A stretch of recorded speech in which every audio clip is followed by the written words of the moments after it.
कर रहे थे प्रधानमंत्री नरेंद्र मोदी, और उन्होंने कृषि कानूनों को वापस लेने का फैसला किया है।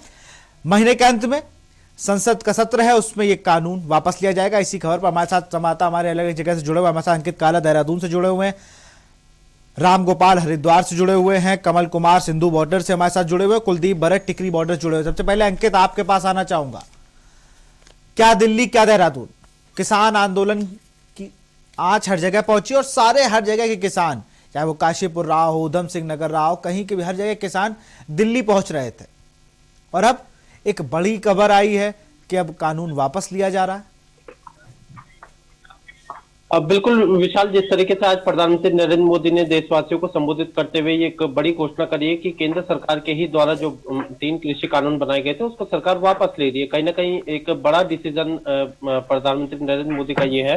और इस डिसीजन के बाद से ऐसा माना जा रहा था कि किसान जो है अपना आंदोलन समाप्त करेंगे, लेकिन अभी भी किसान अपनी कई मांगों को लेकर के आंदोलन को दिखते हुए हैं। और जहां तक उनके इस डिसीजन के निर्णय की बात है विशाल, तो इसमें कोई दो राय नहीं है कि चुनाव को देखते हुए ये सब डिसीजन जो निर्णय है वो लिए गए हैं। और निश्चित रूप से किसानों के जो आंदोलन थे, और लगातार उत्तराखंड से भी कई बड़ी संख्या में जो किसान है वो दिल्ली में अपना आंदोलन दे रहे थे। इसके अलावा उत्तराखंड में भी बड़ी संख्या में जो किसान है वो आंदोलन कर रहे थे। और तो कहीं ना कहीं इन सब जो दबाव केंद्र सरकार पर रहा है, उसी के मद्देनजर आज प्रधानमंत्री नरेंद्र मोदी को खुद आना पड़ा और साथ ही साथ देशवासियों से भी क्षमा मांगनी पड़ी और ये कहना पड़ा कि हम कहीं ना कहीं जनता को या किसानों को ये तीनों जो कृषि कानून है वो समझा नहीं पाए हैं। और अब सरकार जो कृषि कानून बनाए गए हैं उसको वापस ले ली। लेकिन विशाल, हमें लगता है कि जिस तरीके से सरकार ने ये जो निर्णय लिया है वो आने वाले समय में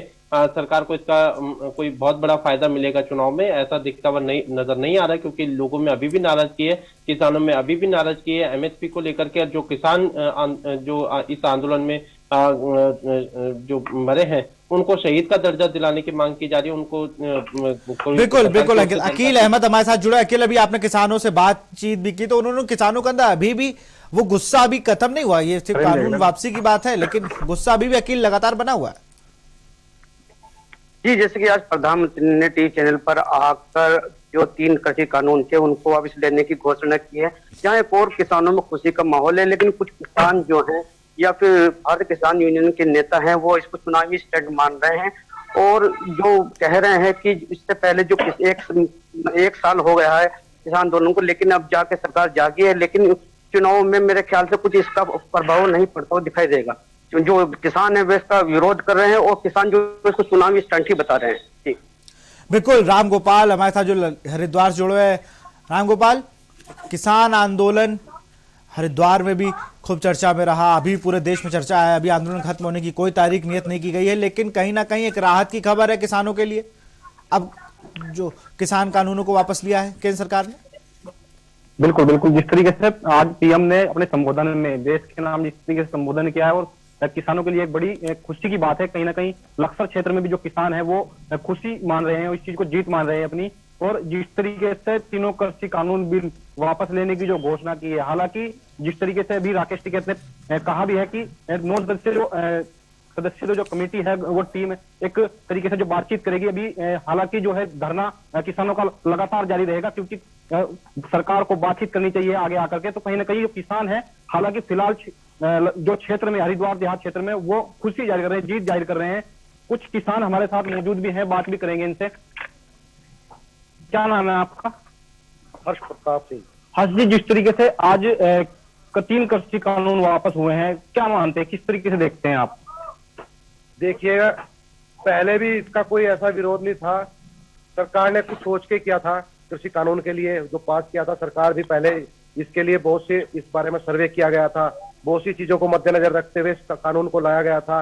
मगर देखा जाए तो किसान इसके हित में नहीं थे और किसानों द्वारा इसके विरोध शुरू से ही चलता आया था। तो सरकार ने अब ये वापस लिया है कानून, तो कुछ अच्छा ही सोचा होगा सरकार ने किसानों। बिल्कुल, देखिए किसान कह भी रहे हैं कि कुछ अच्छा ही सोचा होगा। और भी किसान हमारे साथ मौजूद हैं। क्या नाम आप? बिल्कुल, राम गोपाल, आपको यहाँ पर रोकेंगे। हमारे साथ टिकरी बॉर्डर से कमल भी जुड़े हुए हैं, माफ करिएगा कुलदीप भरत जुड़े हुए। कुलदीप, आप लगातार सुबह से टिकरी बॉर्डर पे मौजूद है, वहां पर किसानों का क्या कहना है? जी जी कुलदीप, आप सुबह से टिकरी बॉर्डर में मौजूद है, वहां पर किसानों का क्या कहना है? जी जी, देखिए यहाँ पे जो किसान है उनका साफ तौर पे कहना है कि जब तक संसद के अंदर तीनों कृषि कानून के बिल को खारिज नहीं किया जाता था, जब तक हमारा आंदोलन जारी रहेगा। जैसा कि अभी राकेश टिकैत ने भी यही कहा है कि हमें 10,000 से ज्यादा FIR है, जब उन FIR को क्या, जब तक वो भी रद्द नहीं होगी, पूरी तरह से हमारे किसान प्राइस फ्री नहीं हो जाएंगे, MSP की गारंटी नहीं दी जाएगी, तब तक ये आंदोलन चलता रहेगा। जी बिल्कुल कुलदीप, आपको रोकना चाहेंगे यहाँ पर संयुक्त किसान मोर्चा से दर्शन पाल क्या कुछ कह रहे हैं, सुनिए। किसी भी इशू में उन्होंने अपना कभी प्रायश्चित क्या करना था, 1 इंच पीछे भी नहीं हटे। वो फर्स्ट टाइम किसान आंदोलन को इस चीज का श्रेय जाता है कि उन्होंने वापस लेने को तो मजबूर किया, और जिस चीज तरीके से हमारे प्रधानमंत्री जी ने ये चीज को रखा, वो अपने आप में फिर इनको बहुत मुबारकबाद जाती है। तीसरा ये है कि इस किसान आंदोलन ने आज ये स्थापित कर दिया है देश में कि बड़े से, क्योंकि बहुत बड़ा मुद्दा था ये, कारपोरेट की एग्रीकल्चर में इंटरवेंशन का मुद्दा था ये। तो कारपोरेट के खिलाफ लड़ाई में जैसे किसान आंदोलन ने ये एक तरह का बनाया है, रास्ता बनाया है, ये आने वाले दिनों में देश के लोगों को एक रोशनी देगा कि देश में दूसरे जो लोग हैं वो इस राजसत्ता और बड़े कॉरपोरेट जो हाउसेज हैं उनके साथ लड़ाई कर सकते हैं, अगर उनकी एकजुटता बने, लगातारता लड़ाई की बने और पीसफुल रहे वो। तो मैं ये कह, इस तरह के बहुत सारे हैं जिसके लिए मैं अल्टीमेटली आज के लिए भी प्रधानमंत्री जी का सेल्फ क्रिटिकल होना, 3 कानून वापस लेना, किसानों का एकजुट रह के पूरे आंदोलन में कामयाबी हासिल करनी, इस कामयाबी के लिए मैं कहता हूँ कि इस लड़ाई में मैं मुबारकबाद देता हूँ हमारे किसान आंदोलन के लोगों को, नेताओं को, और उनकी एकजुटता और संघर्ष। देखिए अभी प्रधानमंत्री ने जब अनाउंस किया, मैं जितना सुना हूँ उसमें दूसरे इश्यूज के ऊपर कुछ नहीं है।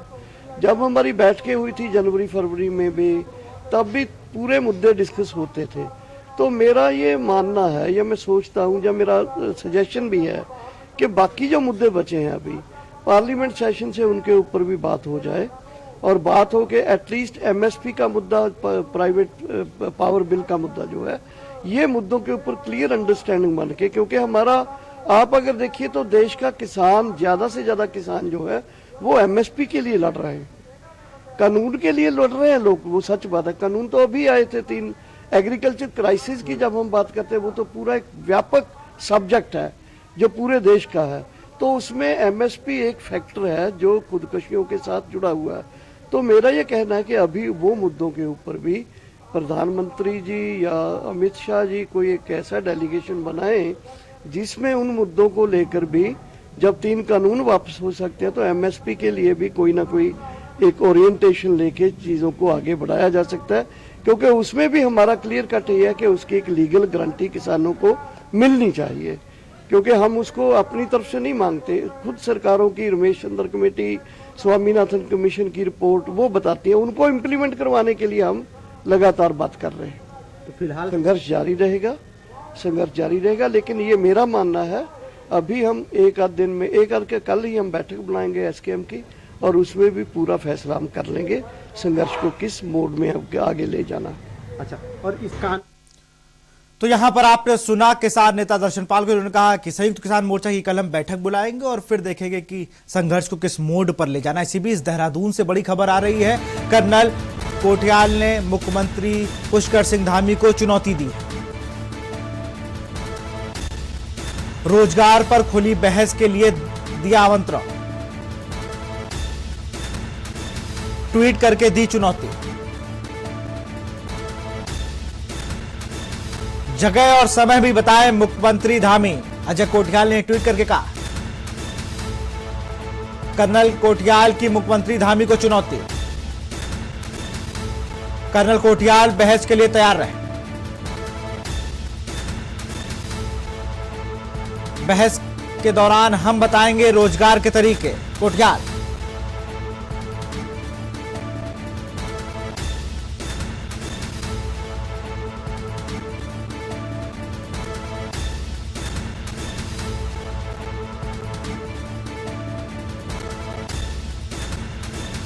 बिल्कुल, और अगर बात की जाए तो आम आदमी पार्टी ने आक्रामक रुख अपनाया है इस उत्तराखंड चुनाव में। और इससे पहले अगर बात की जाए तो मुख्यमंत्री अरविंद केजरीवाल भी इस तरह बैठकों की और डिबेट की खुली चुनौती दे चुके हैं। और इससे पहले अगर उत्तराखंड की बात की जाए तो स्कूलों को लेकर चर्चा मदन कौशिक और मनीष सिसोदिया में भी खुली डिबेट की। मनीष सिसोदिया ने दिल्ली के जो सीएम हैं उन्होंने भी चुनौती दी थी। और आज कर्नल अजय कोठियाल ने भी पुष्कर सिंह धामी को खुली चुनौती दी है रोजगार पर बात करने को। उन्होंने कहा डिबेट के बाद युवा खुद तय करेगा अच्छा विजन। देहरादून से खबर आपको बता रहा है।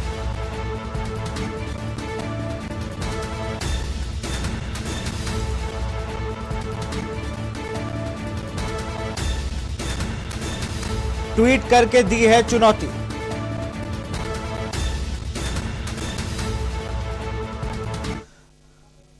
और अब लोग फिर से चलते हैं, हमारे संवाददाता टिकरी बॉर्डर से और सिंधु बॉर्डर से भी जुड़े हुए हैं। कमल के पास चलते हैं। कमल सिंधु बॉर्डर से हमारे साथ जुड़े हुए हैं। कमल, सिंधु बॉर्डर के क्या हालात है, वहां लोग कैसे? अभी हम लोगों ने गाजीपुर बॉर्डर देखी तो वहां तो जलेबियां बन रही थी, वहां पर खुशी मनाई जा रही थी। टिकरी बॉर्डर पे, सिंधु बॉर्डर क्या हालात है?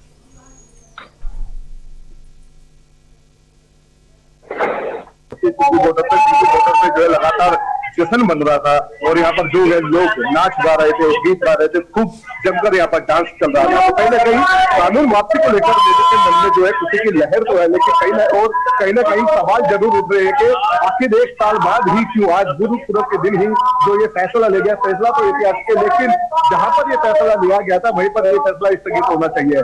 कहीं ना कहीं जो आने वाले सत्र की बात की जा रही है, संसदीय सत्र की बात की जा रही है, वहीं पर जब ये कानून वापिस होगा और किसानों की कई और भी साथ में मांगे हैं, जैसे कि एमएसपी पे सब जो कानून बनना था वो सारी चीजें होनी है और जो लोग इस आंदोलन के दौरान शहीद हुए उनको मुआवजा मिलेगा, उसके बाद ही कहीं ना कहीं घर वापसी की बात होगी। बिल्कुल कमल, आपको भी यहाँ रोकना चाहूंगा। आप सबका बहुत बहुत शुक्रिया तमाम जानकारी के लिए। तीनों कृषि कानून को वापस लेने का ऐलान प्रधानमंत्री नरेंद्र मोदी ने रात को संबोधित करते हुए कहा। और सीधा आपको लखनऊ ले चलते हैं जहां पर Sapa supremo Akhilesh Yadav press conference कर रहे हैं। आंदोलन और तीनों काले कानून के खिलाफ उन्होंने जो आंदोलन छेड़ा और उसका परिणाम यह है कि आज तीनों काले कानून वापस लिए गए हैं। काले कानूनों की वापसी अहंकार की हार है। ये किसानों की जीत है, लोकतंत्र की जीत है। जनता इन्हें माफ नहीं करेगी। इन्हें साफ करने का काम जनता करेगी आने वाले समय में। सैकड़ों किसानों की सच्ची मौत के आगे किसी की झूठ की माफी नहीं चलेगी।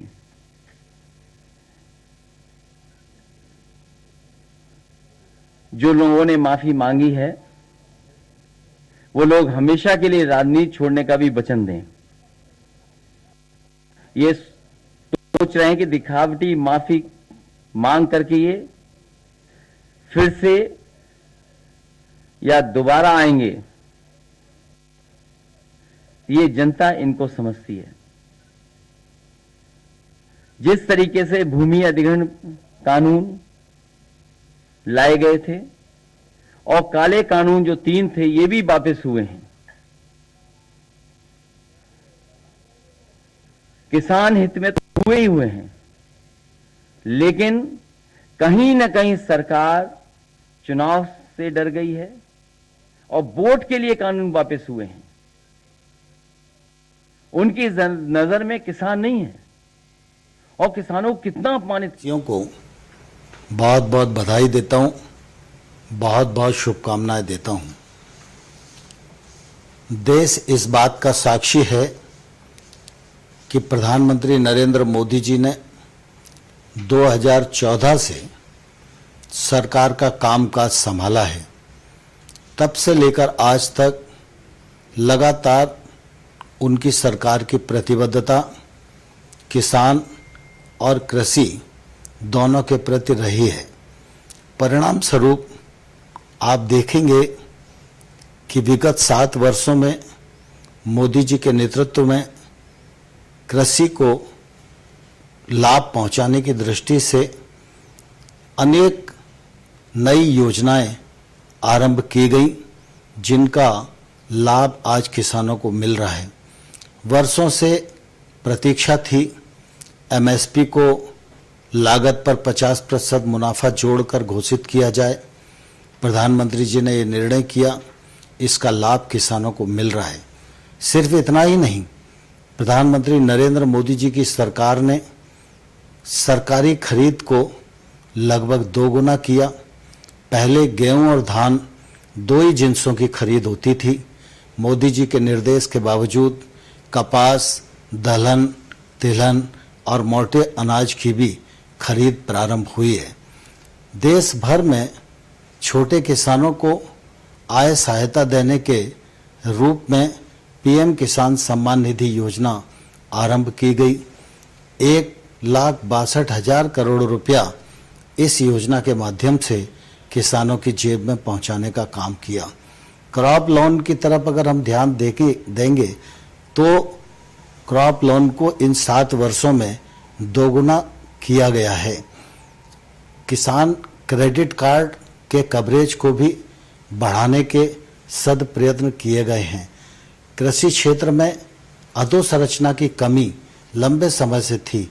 इस अधोसंरचना को बढ़ाने के लिए 1 लाख करोड़ रुपए का इंफ्रास्ट्रक्चर फंड प्रावधानित किया गया, जिस पर काम प्रारंभ हो गया है। अनेक संस्थाओं को इसका लाभ मिलने लगा है। फिर नीम प्रोटीन यूरिया हो, चाहे हमारा सॉइल हेल्थ कार्ड 22 करोड़ किसानों को देने का मामला हो, इन सब दृष्टियों से खेती और किसानी को लाभ पहुंचाने का प्रयत्न प्रधानमंत्री नरेंद्र मोदी जी के नेतृत्व में किया गया। प्रधानमंत्री जी चाहते थे कि किसानों के जीवन में जो बंदिशें हैं उनको खोला जाए। इस दिशा में अनेक कृषि अर्थशास्त्रियों ने, वैज्ञानिकों ने लंबे समय तक अध्ययन किया और इसके परिणाम स्वरूप प्रधानमंत्री जी कृषि सुधार की दृष्टि से 3 कानून लेकर आए, जिनको लोकसभा और राज्यसभा ने पारित किया। उन कानूनों का लाभ निश्चित रूप से किसानों को मिलने वाला था और उन कानूनों के पीछे प्रधानमंत्री जी की साफ नियत थी कि किसानों के जीवन में क्रांतिकारी बदलाव आए। लेकिन मुझे दुख है कि इन कानूनों का लाभ हम देश के कुछ किसानों को समझाने में सफल नहीं हो पाए। मैं इस अवसर पर उन लोगों को भी धन्यवाद देना चाहता हूं जिन्होंने हमारे साथ मिलकर, कृषि अर्थशास्त्रियों ने, वैज्ञानिकों ने, किसान संगठनों ने इन लाभों को समझाने की कोशिश की। मैं निश्चित रूप से उनका बहुत आभारी हूं। प्रधानमंत्री जी ने लगातार इस बात की कोशिश की थी कि इन सुधारों के बाद देश के कृषि क्षेत्र में बदलाव आए, लेकिन कुछ ऐसी परिस्थितियां बनी जिसके कारण कुछ किसानों को इन कानूनों में आपत्ति दिखाई देती थी। यद्यपि तर्क के साथ हम लोगों ने चर्चा का रास्ता अपनाया, उनको समझाने की कोशिश की, लेकिन फिर भी हम सफल नहीं हुए।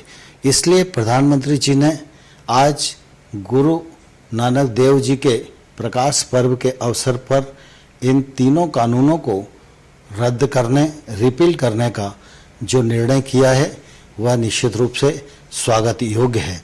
प्रधानमंत्री जी यहीं नहीं रुके, साथ ही साथ प्रधानमंत्री जी ने आज यह भी कहा है कि जीरो बजट खेती हो, एमएसपी हो और क्रॉप डाइवर्सिफिकेशन का विषय हो, इन सब पर एक समिति बनाई जाएगी।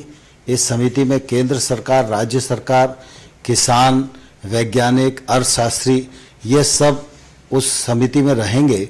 यह समिति एमएसपी को प्रभावी और पारदर्शी बनाने की दिशा में और बाकी विषयों को समेटकर अपनी रिपोर्ट देगी।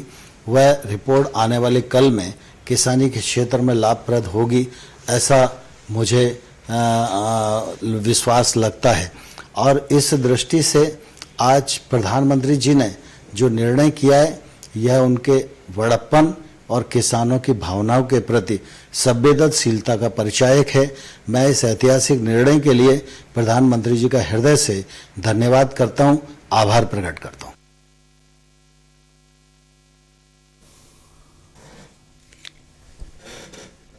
मैं सोचता हूं भारतीय जनता पार्टी खुद नहीं समझना चाहती है ये कानून उद्योगपतियों के लिए बने हैं। उद्योगपतियों के लिए न बने होते तो मंडी के लिए बजट नहीं खत्म होता। एक भी मंडी को चालू करने के लिए बजट नहीं दिया गया, और जो पहले से मंडियां चल रही थी उन मंडियों के भी ठीक करने का कोई भी बजट का इंतजाम नहीं हुआ। जहां प्रधानमंत्री जी या भारतीय जनता पार्टी ये कहती है कि 1 लाख करोड़ का इंफ्रास्ट्रक्चर का पैसा दिया है, वो आखिरकार गया कहां? उत्तर प्रदेश में बताएं किस मंडी के लिए पैसा दिया? बुंदेलखंड में प्रधानमंत्री जी बताएं कि बुंदेलखंड में किस मंडी को उन्होंने चालू किया है? तो फिलहाल इस बुलेटिन में इतना ही। देखते रहिए के न्यूज़ इंडिया। नमस्कार।